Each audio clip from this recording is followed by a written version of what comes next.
The sun was dying. It bled across the western sky in shades of amber and copper, casting long shadows over the dusty plains of Extremadura on the 14th day of August in the year 1385.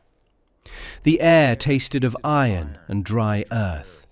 Cicadas screamed in the olive groves, and somewhere to the north, moving like a dark tide across the burnt summer landscape of central Portugal, came the most powerful army the Iberian Peninsula had assembled in a generation. You could hear them before you could see them. The grinding rhythm of tens of thousands of boots and hooves against baked earth. The clinking of chainmail and plate armour catching the last light of afternoon. The creak of wagon wheels hauling siege equipment, barrels of wine, and the boundless confidence of a king who had never lost a war. When the Castilian vanguard finally crested the ridge and spread across the valley floor, they moved like a jeweled serpent, its scales glinting with the wealth and military tradition of the most powerful kingdom on the Iberian Peninsula. Banners snapped in the hot wind. 32,000 men, perhaps 40,000 by some accounts. A force so large that its rearguard was still crossing the river Tagus, while its front-line scouts were already within sight of their objective. Facing them, on a low plateau near the small village of Aljubarrota, stood 7,000 Portuguese soldiers. 7,000. Men who had been a kingdom without a king just 2 years before. Men who had watched their country fracture under the weight of dynastic crisis, civil war, and foreign invasion. Men whose new king, João, the illegitimate son of a dead monarch, a man who had been a grand master of a religious order rather than a soldier, had looked at the odds and made a decision that every rational military mind of the 14th century would have called insane. He had marched out to fight. And at his right hand stood a 24-year-old constable named Nuno Álvares Pereira, who had already beaten the Castilians once before, who believed with every fibre of his soldier's soul that the ground beneath his feet was about to become the most important piece of earth in the history of his nation. He was right. What happened on that plateau in the late afternoon of August 14th, 1385, was not merely a battle. It was not merely an upset, not merely a military curiosity that historians would debate for centuries. It was the moment when a small nation at the edge of the known world decided that it would not be absorbed, would not be erased, would not be folded into the vast Castilian kingdom as a forgotten province. It was the moment when Portugal chose to exist. And the consequences of that choice would ripple forward through time in ways that no one standing on that dusty plateau could have imagined. Because the nation that survived Aljubarrota would go on to sail beyond the edge of the known world, to open the sea routes to Africa and India, to reshape the global order of commerce and exploration for centuries to come. Every caravel that rounded the Cape of Good Hope, every Portuguese trader who reached the spice markets of Calicut, every map that charted previously unknown coastlines, all of it, every last thread of that extraordinary story, ran backward through time to this plateau, to this afternoon, to these 7,000 men who refused to step aside. But first, they had to survive the next hour. To understand why 40,000 soldiers were marching toward a plateau in central Portugal on a sweltering August afternoon, you have to go back 2 years. You have to go back to a deathbed, a desperate marriage, and the particular kind of political chaos that medieval Europe specialized in producing. King Fernando I of Portugal died in October of 1383. He was not a great king. History remembers him primarily for a series of disastrous military adventures and a marriage that, in retrospect, looks less like a romantic decision and more like the slow-burning fuse attached to a powder keg. Fernando had no legitimate male heirs. His only child was a daughter named Beatrice, and Beatrice was married to Juan I of Castile, the king of the most powerful kingdom on the Iberian Peninsula. Under the terms of their marriage treaty, if Fernando died without male heirs, the crowns of Portugal and Castile would eventually unite under a single ruler. Fernando's death, therefore, was not just the passing of one monarch. It was the potential death of Portugal as an independent nation. The Portuguese nobility was divided. Some, particularly those with lands near the Castilian border, those who had built relationships with Castilian nobles, those who saw opportunity in alignment with the stronger power, accepted the succession of Beatrice and, through her, the authority of Juan I. They were called the Legitimists, and in the weeks after Fernando's death, they held the formal levers of power. Castilian troops began moving across the border. Juan himself crossed into Portugal, seemingly confident that the matter was already settled, that the absorption of his neighbour would proceed smoothly, with only the formality of administration remaining. But cities do not fall without a fight, when their people believe something worth fighting for still exists. And in Lisbon, the people believed. The man they turned to was João, Master of the Order of Aviz. He was 33 years old, the illegitimate son of the late King Pedro I, which technically placed him outside the line of legitimate succession. He had been raised in the church's administrative structures, given command of the Aviz military order, and by the standards of 14th century succession law, he had only the most tenuous claim to the throne. None of that mattered to the people of Lisbon when he rode into their city in December of 1383 and announced that he would lead the resistance. What they saw was a man who was not afraid. What they heard was a voice that did not waver. The merchants and craftsmen and fishermen of Lisbon, the burgher class that the legitimist nobility had never much cared about, acclaimed him as their leader, their governor, their protector. He did not flee when Juan's forces surrounded Lisbon in 1384. He did not negotiate from weakness when plague ravaged the Castilian besieging army and forced its withdrawal. He held, he endured, he waited. On the 6th of April, 1385, the Cortes, Portugal's representative assembly, met at Coimbra and declared João King of Portugal.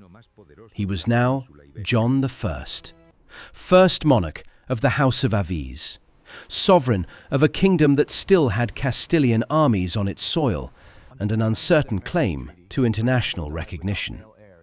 He needed a victory, not a defensive success, not a siege survived, not a diplomatic maneuver. He needed to meet the Castilian army in the field and break it. That required Nuno Álvares Pereira. Nuno was 24 years old in 1385, which seems impossibly young for the man who would become the architect of Portugal's salvation. But youth in the 14th century was different. Men of noble birth were trained for war from childhood, and Nuno had been tested in combat since his early teens. He was the illegitimate son of Álvaro Goncalves Pereira, prior of the Knights Hospitaller in Portugal, and he had grown up with a soldier's understanding of terrain, timing, and the psychology of armies. He was tall, physically imposing, and possessed of a quality that no military academy can teach: the ability to remain absolutely calm at the moment when everyone around him was beginning to panic.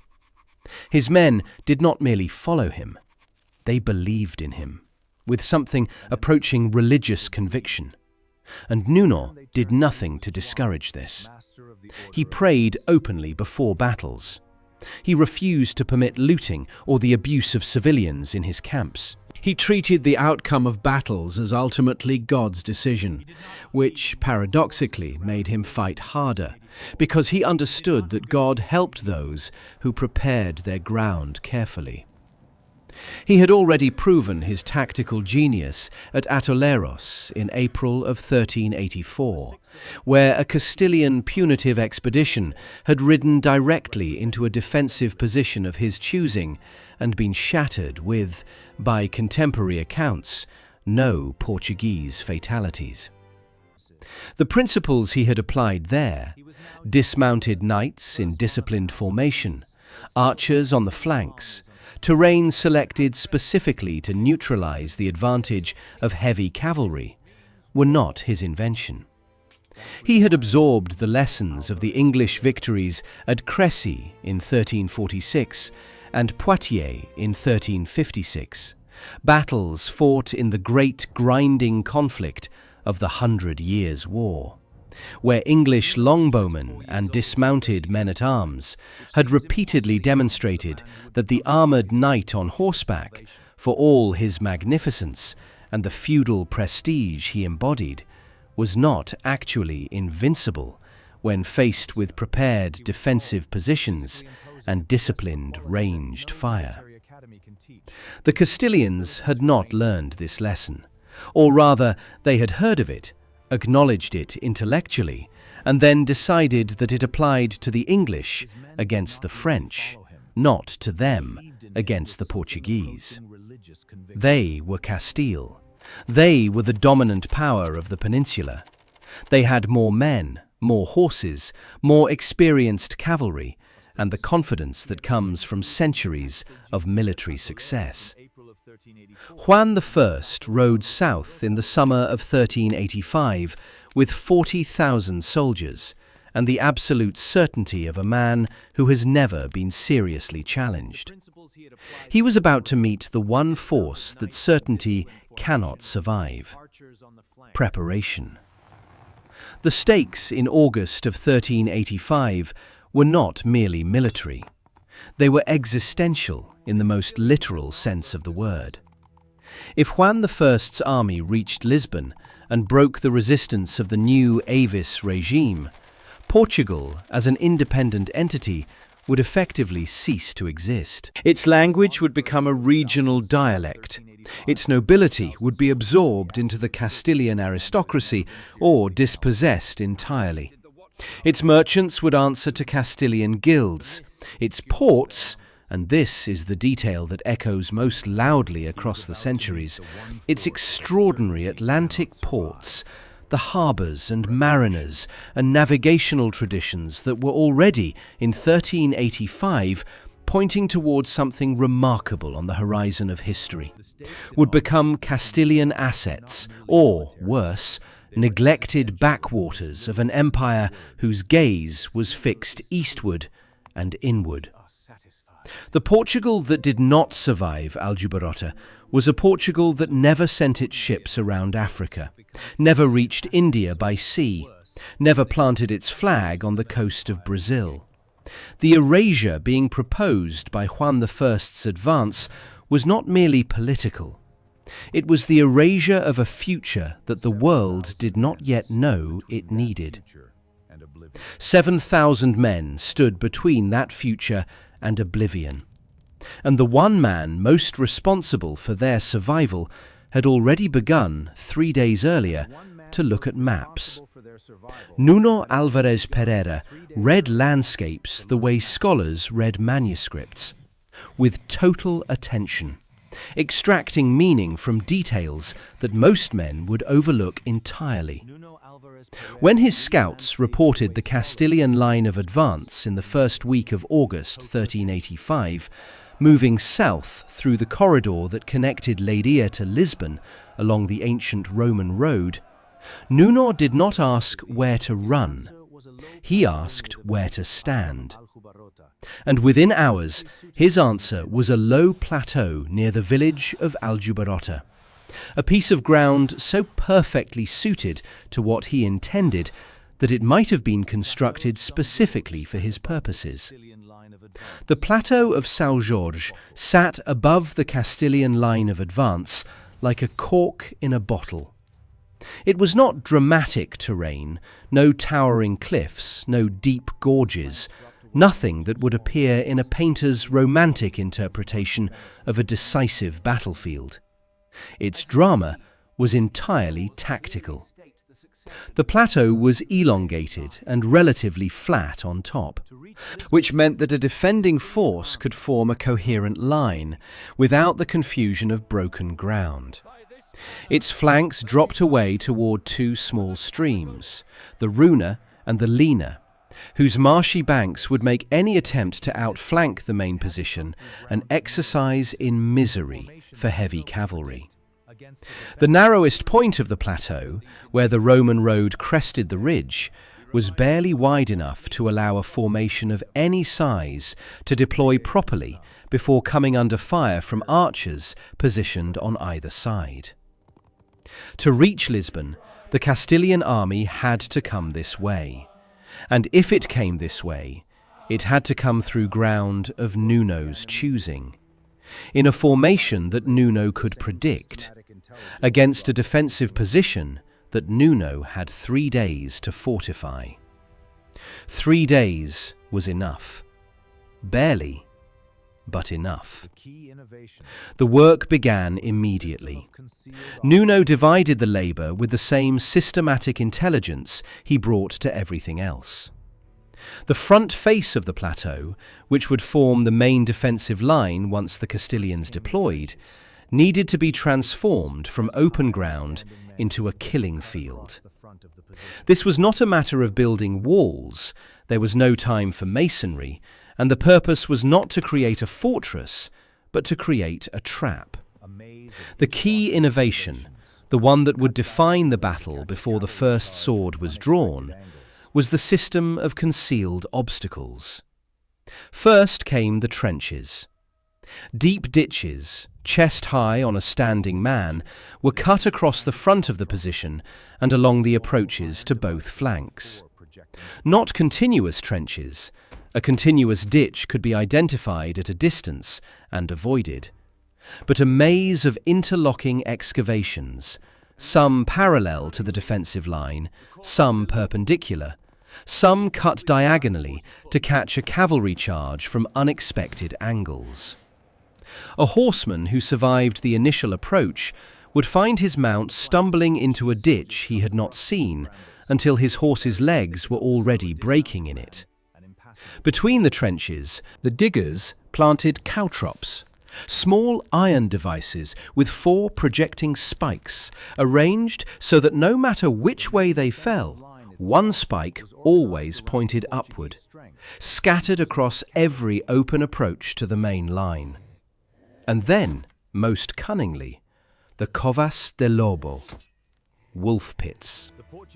Holes roughly the size of a horse's hoof, dug in irregular patterns across the open ground in front of the position, each one capable of snapping a horse's foreleg on contact. Each one invisible from any distance because the excavated soil was carefully smoothed and scattered, disguised by the dry summer grass that the August heat had turned the same uniform brown as the surrounding earth. On the flanks, where the streams provided natural protection, Portuguese soldiers cut the brushwood and brambles that grew along the banks and dragged them across the approaches, creating barriers thick enough to slow a dismounted man and impassable for horses moving at any speed. The cut ends of the brushwood were sharpened into rough points, and the whole mass was interwoven into something that looked organic but functioned as an obstacle belt. The main defensive line itself was organized around the Portuguese strength, which was not cavalry. Of the 7,000 men João and Nuno commanded, A relatively small number were knights in the traditional sense, armoured men trained from birth to fight on horseback. But the Portuguese approach, refined at Atoleiros and now brought to full expression at Aljubarrota, was to take those knights off their horses entirely. The dismounted men-at-arms formed the solid core of the defensive position, arranged in a tight formation that reduced individual combat to a narrow front where numbers mattered less than discipline. Packed together, their shields overlapping, their spears projecting forward, they were nearly impossible to break through with a frontal charge. But they needed their flanks protected, and for that, Nuno had his archers. On the right flank stood the Portuguese crossbowmen, skilled at the kind of sustained defensive fire that could keep cavalry at a distance long enough for the main formation to hold its ground. On the left flank stood something that the Castilians had not expected, and should have feared more than they did. Roughly 200 English longbowmen, veterans of the 100 Years' War, who had arrived in Portugal earlier that year as part of the military alliance between England and Portugal, formalised in the Treaty of 1373. These were professional soldiers, men who had trained since childhood to draw the English longbow to its full draw weight of 150 pounds. Men who could fire 12 aimed arrows per minute, and had done so at Crécy and Poitiers against French knights whose armoured descendants were now riding in the Castilian vanguard. They knew exactly what the approaching cavalry was, and exactly how to kill it. At the far left of the entire position, anchoring that flank with a reckless courage that contemporaries found either inspiring or baffling, depending on their temperament, was a unit that history would remember by one of the most evocative names in the annals of medieval warfare: the Ala dos Namorados, the Wing of the Lovers. 200 young Portuguese noblemen, most of them unmarried, several of them barely old enough to be called men in the fullest sense, who had volunteered to hold the most exposed position in the line. They had no particular tactical advantage. They had no special weapons. What they had was the particular kind of ferocity that comes from having nothing to lose and everything to prove, and they had chosen to stand where the fighting would be hardest, because that was exactly where they wanted to be. Nuno had not turned them away. The night before the battle was quiet, in the way that all nights before great violence are quiet, with a quality of silence that feels enforced, that feels like the world itself is holding its breath. The Portuguese campfires were small and carefully managed. Nuno had given orders that light discipline be maintained, not because he feared discovery — the Castilians knew exactly where they were — but because fires built too high consumed wood that might be needed, and created the kind of drowsy warmth that turned alert sentries into sleeping men. The soldiers who were not on watch sat in small groups, talking in low voices, cleaning equipment that was already clean, performing the rituals that men-at-arms develop across generations to manage the animal reality of fear. Some sharpened blades that did not need sharpening. Some ate mechanically, tasting nothing.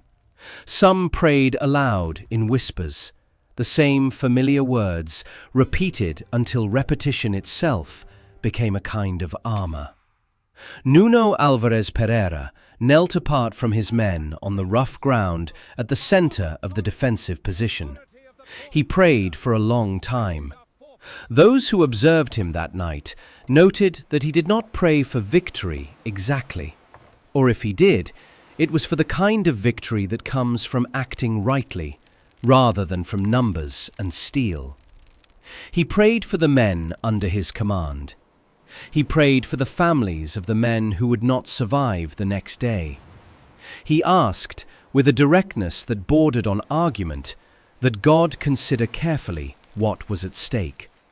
Portugal's survival, the independence of a Christian kingdom, the protection of people who had done nothing worse than refuse to be erased. João I walked the line in the darkness, speaking to his soldiers individually where he could, stopping to listen when men addressed him, making no grand speeches because the moment did not call for speeches. It called for presence.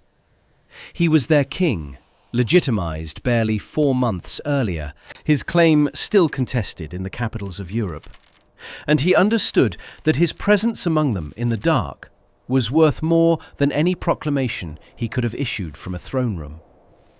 They needed to know that he was going to stand with them, not behind them, with them. When dawn came, grey and thick with summer heat already building before the sun had fully cleared the eastern hills, the trap was set. The Portuguese line was dressed.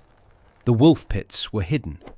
The trenches were filled in at the top with thin brushwood that would support nothing heavier than a sparrow, but would look, from the distance of an advancing cavalry line, like solid ground. The caltrops were scattered. The archers were in position. Now there was nothing to do but wait for Juan I of Castile to walk into it. 6 o'clock in the evening. The heat had not broken. If anything, the late afternoon had compressed the day's warmth into something almost physical, a weight in the air that made armor into an oven and turned the simple act of breathing through a visor into labor. The Castilian army had been marching since dawn. 40,000 men do not move quickly, and the dust column they raised had been visible from the Portuguese position since mid-morning, a dirty brown smear against the hot blue sky that grew taller and wider as the hours passed, until by mid-afternoon it looked less like dust and more like weather, like a storm of human manufacture rolling down from the north. Nuno watched it.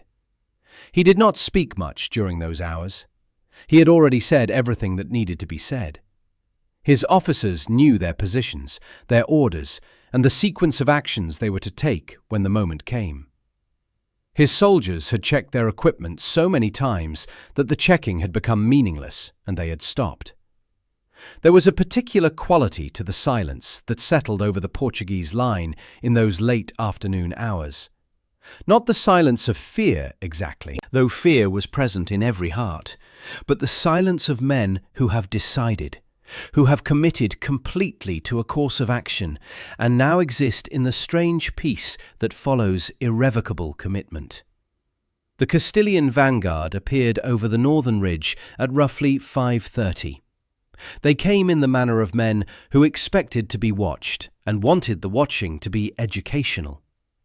The knights rode in ordered formation, their banners brilliant against the sky, their horses groomed despite the march, their armor polished and reflecting the late sun in flashes of light that travelled across the valley like signals. Behind the vanguard came the main body, and behind that the second line, and behind that the artillery. 16 cannon, heavy and awkward, and dragged at enormous expense across the rough Portuguese roads, representing the cutting edge of a military technology that was still, in 1385, more theatrical than lethal. Behind the cannon came the supply train, the camp followers, the servants and grooms and farriers, and the 1,000 other human beings required to support a medieval army of this size in the field. The Castilian commanders saw the Portuguese position immediately. They were not fools. They could see the line of men on the plateau, could see the arc of the defensive formation, could see, though they could not know its full extent, that the ground in front of the Portuguese line had been worked somehow, disturbed, prepared. The question their commanders now asked each other, in the hasty council that convened at the head of the Castilian column, was not whether to attack. The question was where. And here Juan I made the first of his 2 great mistakes of the afternoon. A direct frontal assault up the main slope of the plateau against a prepared defensive position was clearly not optimal. The Castilian commanders understood this. Their response was to move the army laterally, deploying it on the flat ground of the Chão da Feira, the fairground, to the southeast of the Portuguese position, which would allow them to attack from a direction the defenders had not primarily fortified. It was a reasonable tactical adjustment. It was also exactly what Nuno had anticipated. Because the Portuguese moved with them, the entire defending force, 7,000 men in formation, maintaining their discipline with a precision that contemporary accounts describe as almost uncanny, pivoted and marched 2 kilometers south, reversing their orientation entirely, placing the new face of their defensive line toward the Castilian deployment. They moved steadily, without confusion, without the straggling and bunching that characterized most medieval army movements. And when they stopped, they were in essentially the same relationship to the attacking force as they had been before the lateral adjustment. Between the Castilians and Lisbon, on prepared ground, with their flanks protected and their obstacles in place.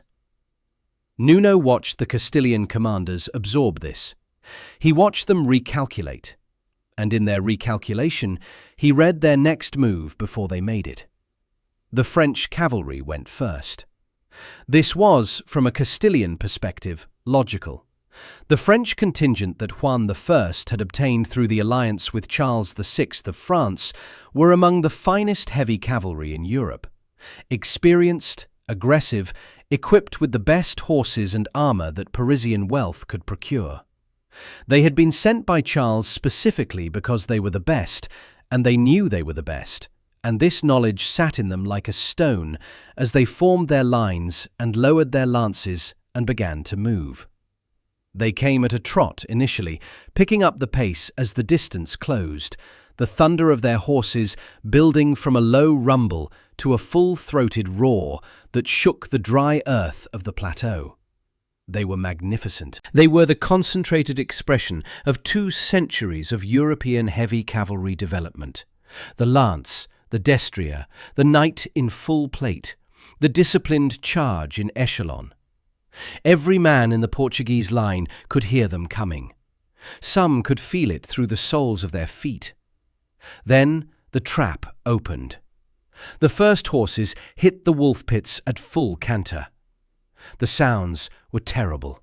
The sharp crack of breaking bone, the scream of horses in the particular register that no other animal makes, the crash of armored riders thrown forward over the heads of animals that had stopped existing as functional cavalry mounts between one stride and the next. The riders behind could not stop in time.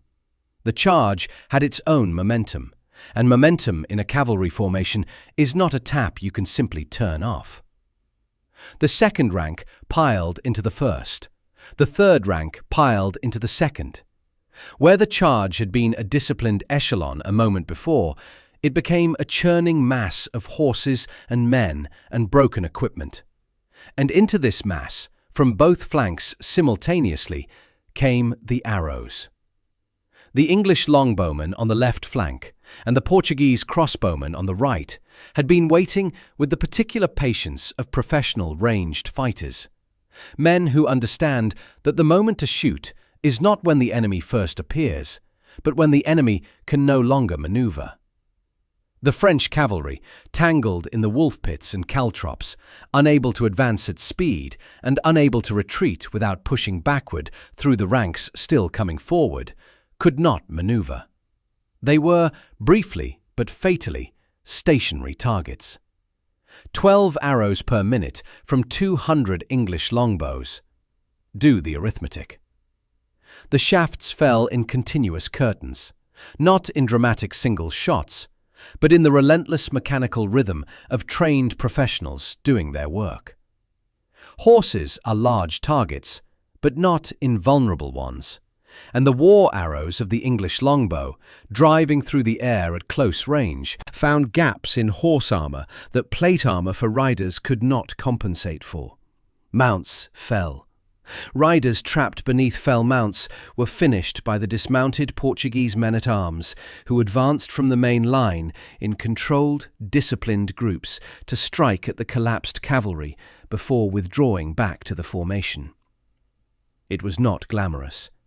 It was not the kind of warfare that troubadours sang about, but it worked. The French charge, the finest heavy cavalry in Europe, the expression of everything that the medieval military ideal had aspired to for 2 centuries, ground itself to pieces against a hillside in Portugal, because the ground had been prepared to destroy it, and the men defending that ground had the discipline to let it destroy itself, rather than rushing forward to meet it on equal terms. The survivors fell back. The Castilian vanguard had been bloodied in less than 20 minutes. The plateau was littered with the evidence of catastrophe: fallen horses, dazed men trying to free themselves from stirrups, the long shafts of broken lances scattered like a field of strange wheat. From his position in the centre, Juan I of Castile watched and understood that the afternoon was not proceeding according to his expectations. He made his second great mistake. Juan I commanded the remainder of his cavalry forward. All of it. The logic, from his perspective, was sound in the way that desperate logic always seems sound in the moment of crisis. The vanguard had failed because it had been insufficient. More force would succeed where insufficient force had failed. This is a thought that military commanders have had throughout history, and it is wrong, with a consistency that history repeatedly demonstrates, but humans repeatedly ignore. The main Castilian cavalry, numbering in the thousands, moved toward the Portuguese position. They were not charging blindly. Juan's officers had absorbed the lesson of the vanguard's failure and organized a more cautious advance. But caution, in the terrain that Nuno had prepared, was not significantly better than recklessness. It was simply slower. The wolf pits and caltrops did not care how quickly a horse was moving when it stepped into them. The arrows did not care whether their targets were advancing boldly or advancing carefully. But then something happened that no Castilian commander had planned for, and no military manual of the era had described as a possibility. The advancing cavalry, caught in the obstacles, unable to charge and unable to effectively operate on horseback in the confined and treacherous terrain, began to dismount. They had no choice. A mounted man in the zone of obstacles was helpless. He could not control his horse effectively, could not advance, could not retreat cleanly, and made an enormous target for the archers. A dismounted man could at least move with some degree of control, could pick his way through the hazards, could eventually close to the range where the arrows became less dominant and hand-to-hand combat could begin. And so the magnificent cavalry of Castile, the force that had defined Iberian military power for generations, climbed down from their horses and began to walk. They cut their lances short. The long lance, the defining weapon of the medieval cavalryman, was useless in a dismounted fight. Too long, too unwieldy, impossible to manage in the press of close combat. So they took their belt knives and their sword edges to the shafts and shortened them to spear length. And then they walked forward through the obstacles, stumbling on caltrops, stepping around the wolf pits that their advanced scouts were now identifying and marking, pushing through the thinning curtain of arrows as the range closed and the archers' angle of fire became more restricted. They covered several hundred meters on foot in full plate armor in the late afternoon heat of August. The exertion was enormous. Men who had been sitting on horseback, warm but not laboring, for hours during the march, now had to carry their own weight plus 50 to 70 pounds of equipment across uneven, obstacle-strewn ground, while arrows continued to fall around them, and the screams of wounded horses behind them provided a continuous reminder of the afternoon's failures. By the time the Castilian dismounted cavalry reached the Portuguese line, they were not the fresh, confident, elite force that had set out from the Castilian camp that morning. They were exhausted men who had already had a very bad afternoon and were about to make it worse. This was the moment Nuno had designed everything to create. The lines met with a sound that had no real equivalent in the ordinary world.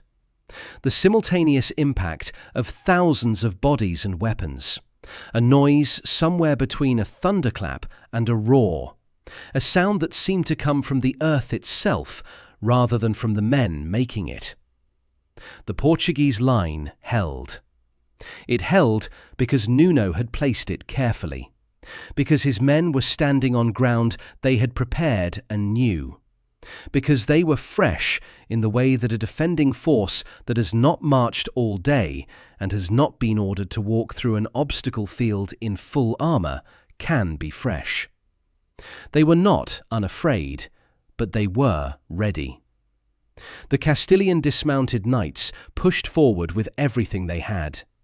They were proud men. They were men for whom surrender was a concept associated with other people, for whom retreat carried a weight of shame that the physical fact of exhaustion could not entirely overcome. They fought with the particular ferocity of men who know they are losing and refuse to accept it, grinding forward when grinding forward made no tactical sense, fighting for individual yards of plateau that had no military significance except that giving them up meant admitting the afternoon was lost. The Alados Namorados held the left flank through the initial contact and into the full press of close combat. The young nobles of that unit had placed themselves at the most vulnerable point in the line, and the Castilian attack naturally concentrated there, sensing weakness in the extreme left. There was no weakness. There were 200 young men who had decided before the battle that they would not step backward, and they did not. The fighting on that flank was the hardest of the entire engagement, a dense, grinding, close-quarters struggle where the outcome swayed back and forth across the space of a few meters, where men fell and the men behind them stepped forward to take their place, where the ground became slick with blood and the heat of the afternoon blended with the heat of exertion and the particular smell of violent physical effort. Nuno moved to the point of greatest danger the way a physician moves to the most critical patient, not in panic, but with the swift, purposeful calm of someone who has already decided what needs to be done. He fought personally, not as a symbol, not as a gesture of solidarity, but as a practical contribution to the defense at the exact location where the line was bending. Contemporary accounts describe him moving through the press with his sword and his constable's authority, striking directly at the Castilian thrust into the left flank, rallying men by presence rather than words, because words were inaudible in that particular chaos. He was wounded, according to at least one account. He kept fighting. João I commanded from the rear of the main formation, not cowardice, but doctrine. A medieval king was the command and control node of his entire army, and the standing military wisdom of the era held that a king who allowed himself to be killed in personal combat had simply transferred his men's primary tactical problem from defeating the enemy to surviving the death of their leader. João stayed where he could see the line, where messengers could reach him, where he could direct reserves to threatened points. His presence at the battle was never in doubt, but his role was the hardest role available to any commander: to watch, to assess, and to wait. For a time that felt much longer than it actually was, the outcome was genuinely uncertain. The Portuguese line held everywhere except the left flank, where it bent without breaking. The Castilian dismounted cavalry continued to push, continued to fight with the stubbornness that exhausted men achieve when stopping is psychologically impossible. The arrows had mostly ceased. The ranged fighters on both flanks could not shoot into the general press without hitting as many friends as enemies. The battle had contracted to its primal form, men striking each other with edged metal at arm's length, the outcome determined by who could sustain that activity longer. But the Castilians had already been sustaining it for 30 minutes after a full day's march and a disastrous approach through prepared obstacles. And the Portuguese had been standing in their prepared position, rested, waiting for hours. The mathematics of endurance were beginning to resolve. It started with the banners. Somewhere in the Castilian rear, the exact location and the exact cause have never been definitively established, and the chronicles that describe the battle are not in complete agreement about the sequence of events. The royal standard of Juan I went down. Not struck by a heroic Portuguese attack, not cut down in a dramatic final moment, but lowered or dropped or lost in the confusion of a battle that had already gone catastrophically wrong. In a medieval army, the royal standard was more than a flag. It was information. It was the battle's nervous system. When it was visible and upright, every man in the formation knew that the king was present, that command existed, that the army as an organized entity continued to function. When it fell, when men at the back of the formation who could not see the fighting could no longer see the standard that told them everything was still operational, the information they received in its absence was unambiguous. Something has gone wrong. Something has gone very wrong. Juan I fled the field. This is the documented fact, stripped of the euphemisms that royal chronicles preferred. He did not conduct an orderly withdrawal. He did not orchestrate a disciplined retreat to a secondary defensive position. He fled, and in fleeing he took with him the last organizing principle of the Castilian army, the king's presence, which was the only thing that could have imposed order on a force that had been fighting for 30 minutes in conditions of increasing desperation. The collapse was immediate. The Castilian formation, which had been bending but holding, lost its coherence within minutes of the standard's fall. Men who had been fighting out of pride and necessity now looked up from the immediate press of combat and saw what their peripheral vision had been trying to tell them for several minutes. The men to their left were falling back. The men to their right were falling back. And the men directly ahead of them were still fighting with the controlled ferocity of a force that knows the battle has turned. They ran. In the particular geometry of medieval military catastrophe, the moment an army breaks is the most dangerous moment of the entire engagement. Not for the victors, but for the defeated. A fighting force, however battered, has a front and a rear, and the men in the front are at least facing the danger.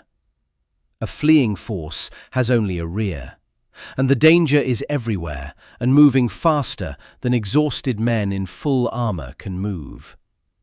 The Portuguese pursuit began immediately. João gave the order. Nuno did not need the order. Across the plateau and down its slopes and into the valley, and through the small villages that dotted the countryside between Aljubarrota and the roads north, the Castilian army disintegrated into a flight that lasted through the evening and into the night. The Portuguese cavalry, which had been held back through the entire engagement, preserved specifically for this moment, now ran down the fleeing enemy with the mechanical efficiency of men doing work they had been trained to do. The local population, for whom the Castilian invasion represented not just a political dispute, but a direct and personal threat to their homes and families and lives, emerged from their houses and barns and hiding places and joined the pursuit with farming implements and kitchen knives, and the righteous fury of people who had been invaded and were now watching the invaders run. The streams on either side of the plateau, the Runa and the Lena, ran red before midnight. The battlefield was silent by the time darkness fell completely, a silence that felt earned and terrible in equal measure. The silence of a place where something enormous had happened, and the earth was still absorbing the fact of it. The numbers came slowly, assembled from the accounts of survivors, from the reports of officers who had moved through the carnage doing the grim arithmetic that every battle eventually demands. On the Portuguese side, approximately 1,000 men were dead or wounded, a significant toll against an army of 7,000, but a number that bespoke the ferocity of the fighting rather than the magnitude of the disaster. On the Castilian side, the accounting was harder, because the dead were spread across kilometers of Portuguese countryside, and some of them would not be identified for weeks. The figure that historians have settled on for Castilian dead on the field itself runs to approximately 4,000. The prisoners taken numbered around 5,000. And in the pursuit, the hours of darkness during which the local population participated with a fervour that the chronicles describe in terms that do not permit comfortable reading. Another 5,000 Castilian soldiers were killed, bringing the total loss of the invading force to somewhere between 12 and 15,000 men. In a single afternoon and the night that followed it, Juan I of Castile lost perhaps a third of the army he had brought into Portugal. Among the dead were figures who represented the cream of Castilian military aristocracy. The masters of the orders of Calatrava and Santiago, the two great military religious orders of the Castilian kingdom, were both killed. Both of the army's marshals were killed.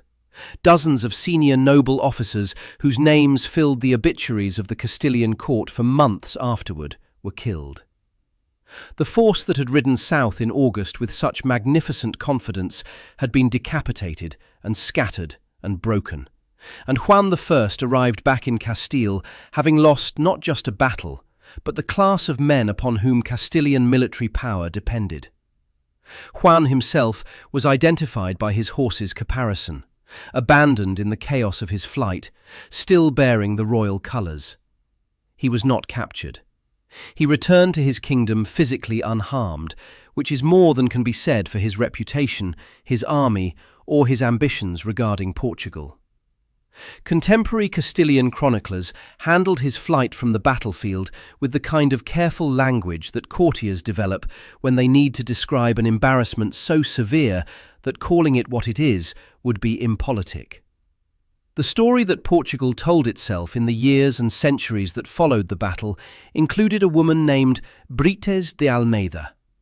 She was the baker of Aljubarrota, a woman described in the tradition as extraordinarily tall, extraordinarily strong, and possessed of 6 fingers on each hand, which in the folklore of the period was associated with extraordinary capability rather than deformity.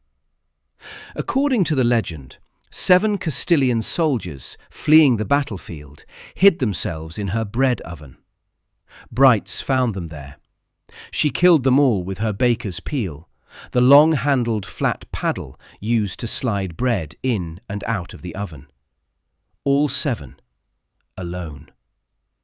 Whether this story is literally true is a matter that historians treat with appropriate skepticism.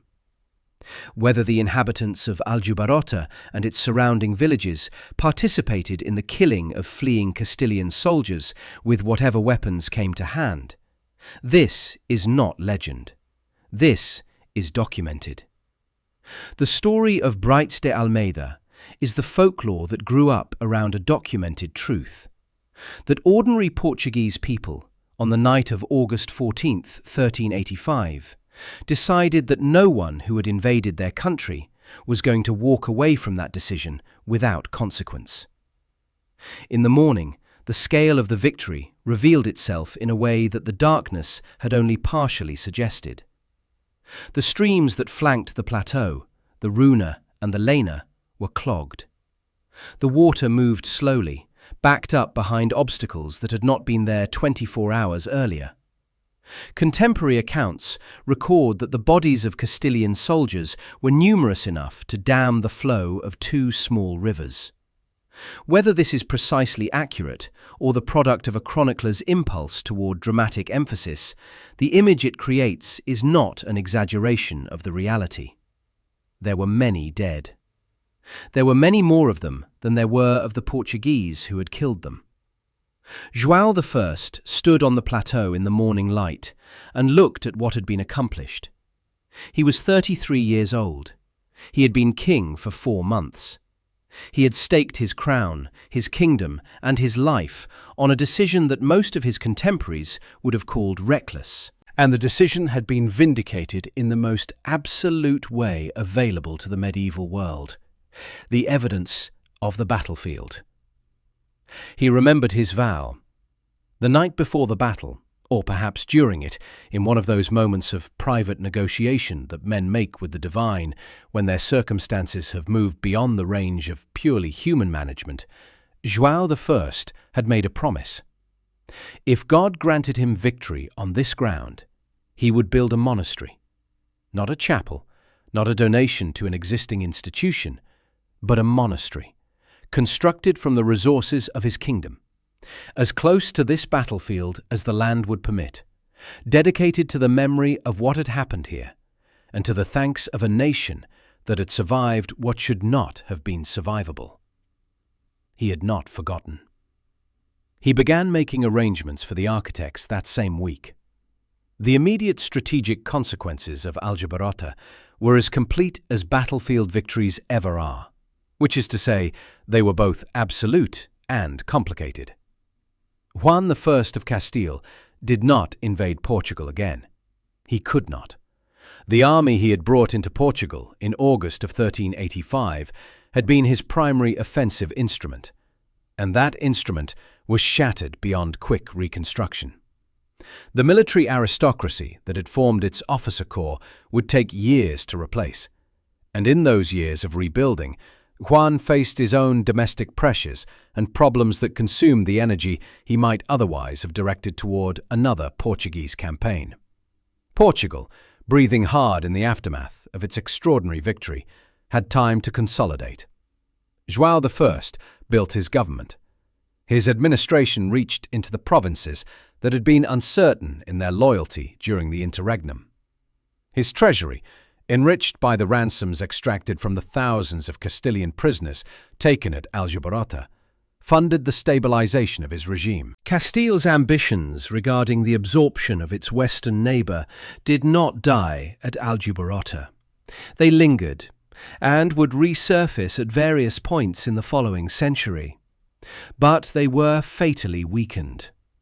The moment of maximum danger had passed.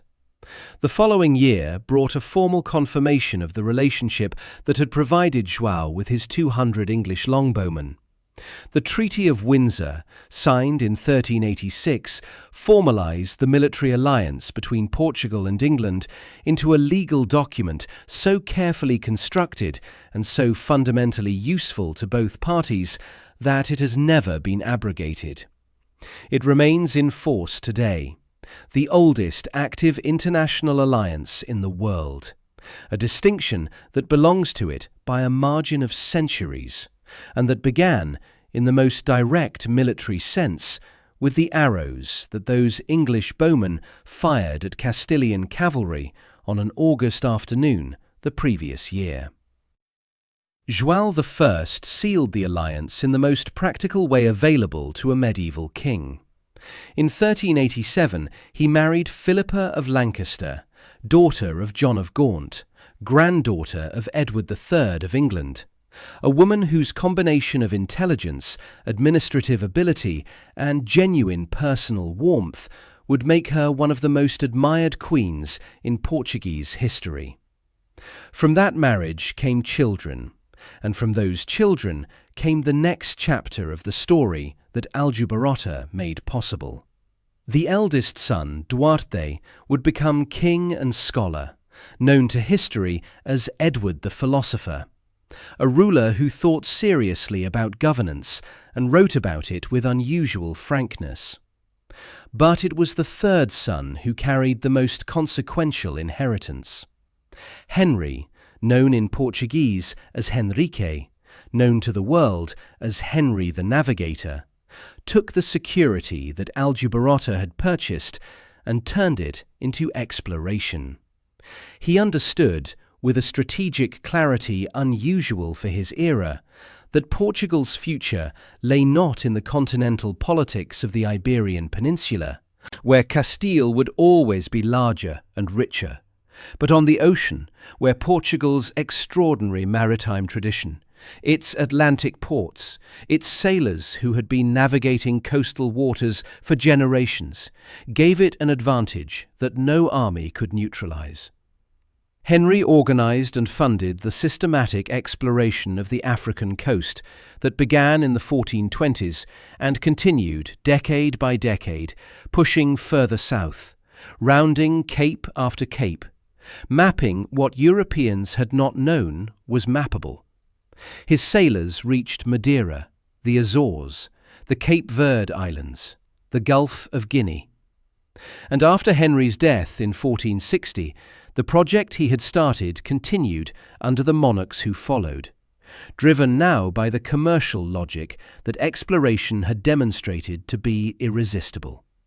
In 1488, Bartolomeu Diaz rounded the Cape of Good Hope, the southern tip of Africa, the point at which the Atlantic meets the Indian Ocean, proving that a sea route to the east existed and was navigable.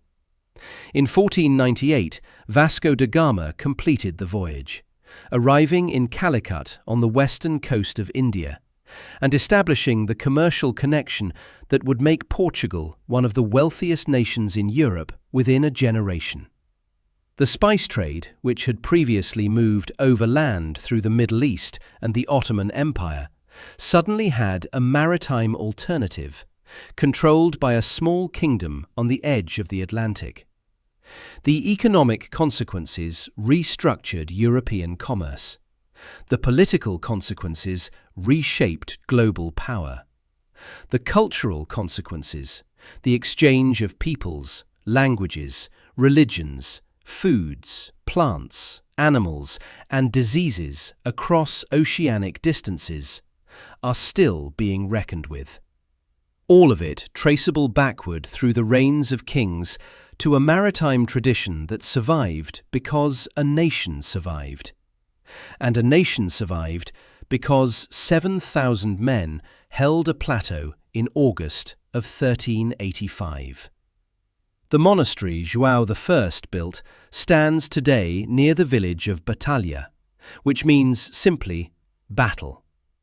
The Mosteiro de Santa Maria da Vitória, the monastery of Our Lady of Victory, was under construction for approximately 150 years, each successive monarch adding to it, refining it, expanding it, until it became one of the great achievements of late Gothic architecture anywhere in Europe.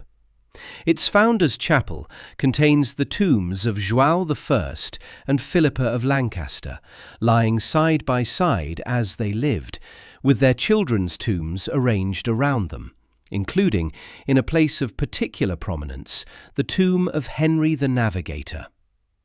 The monastery is a UNESCO World Heritage Site now, visited by hundreds of thousands of people annually, most of whom know only vaguely, if at all, that the building they are walking through was paid for by a vow made in the hours before or during a battle that its patron was not entirely certain he was going to survive. The lessons of Aljubarrota were tactical, strategic, and historical simultaneously. Tactically, it added another demonstration, after Crécy and Poitiers before Agincourt, of the devastating effectiveness of dismounted men-at-arms combined with longbow and crossbow fire against even the finest heavy cavalry. The French knights who rode in the Castilian vanguard and shattered themselves on the wolf pits and the arrow storm were the descendants, professionally if not biologically, of the knights who had broken at Crécy. They did not learn at Crécy. They did not learn at Poitiers. They did not learn at Aljubarrota. The bill for this pedagogical stubbornness would come due at Agincourt in 1415, where another generation of French cavalry would make the same calculation, that discipline and preparation could be overwhelmed by courage and numbers, and discover again that it could not. The medieval war horse, for all its magnificence, was not a weapon system that could adapt to prepared ground and aimed ranged fire. This was a lesson that the 14th and 15th centuries were delivering repeatedly, and that the aristocratic military tradition of Europe was repeatedly refusing to absorb. Strategically, Aljubarrota confirmed something that the geography of the Iberian Peninsula had suggested for centuries, but that political reality had never quite allowed. Portugal and Castile were neighbours who could coexist without one consuming the other, but only if the weaker party was willing and able to make the cost of consumption prohibitive. The Portuguese had made it prohibitive.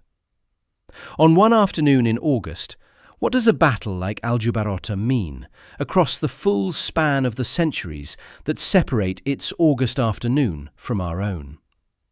It means, in part, what all battles of its type mean: that the outcome of history is not determined in advance, that the apparently weaker party in any confrontation carries possibilities that the arithmetic of force does not capture, that a man who chooses his ground carefully and prepares it thoroughly and fights on it with discipline can defeat an army 3, 4, 5 times his size. These are lessons that appear and reappear throughout the military record of humanity, and they are never entirely absorbed, because each generation encounters them as if for the first time, and each generation is surprised. But Aljubarrota means something more specific too. It means that the world we live in, a world shaped for better and for worse by the age of European maritime exploration, by the global exchange of peoples and goods and ideas that the Portuguese sea routes initiated, is a world that might not have existed in its current form if 7,000 men had stepped aside on a hot August afternoon and let a larger army pass. The counterfactual is impossible to resolve with certainty. History is not an experiment that can be run twice under controlled conditions. But the direction of the causation is not in dispute. Portugal survived Aljubarrota. Henry the Navigator sailed. The world changed. Nuno Álvares Pereira, the young constable whose tactical genius, religious faith, and absolute refusal to accept the logic of numbers over the logic of preparation had made the victory possible, outlived the battle by decades. He watched the dynasty he had helped create consolidate its power. He gave away, with a generosity that astonished his contemporaries, the enormous wealth he had accumulated through his military career, and the lands he had been granted in recognition of his service. In 1423, he entered the Carmelite order as a lay brother, giving up his title, his remaining possessions, and his social position, to live as Brother Nuno of St. Mary in the monastery of Carmo in Lisbon that he himself had founded. He died in 1431 at the age of 71, having spent the last decades of his remarkable life in the particular combination of prayer and physical labour that his order prescribed, as far from the plateau of Aljubarrota in circumstance as it was possible for a man to travel while remaining on the same small peninsula. In 2009, Pope Benedict XVI canonized him. The soldier who had won Portugal's most important battle was now Saint Nuno of St. Mary, patron of soldiers, and a reminder that the man who kneels to pray and the man who stands to fight are sometimes, improbably, the same person. Centuries later, the plateau of São Jorge near Aljubarrota is quiet. The wolf pits are filled.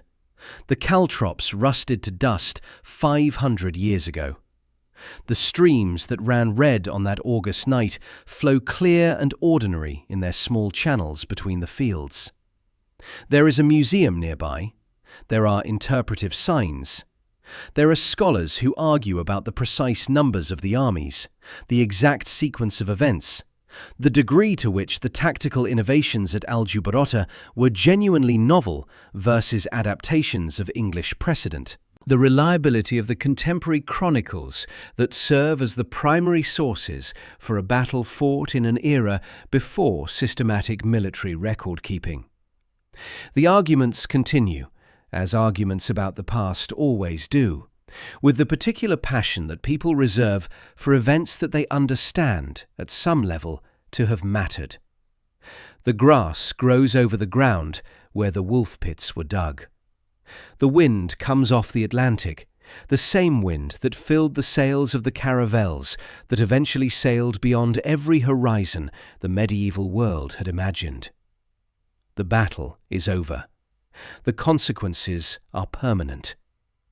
And somewhere beneath the ordinary Portuguese earth of that plateau, in the molecules of soil that absorbed what happened there on the 14th of August in the year 1385, the memory of those 7,000 men endures. Not as glory, as fact, as the stubbornness of a small nation that decided on one hot afternoon that it would not disappear, and meant it.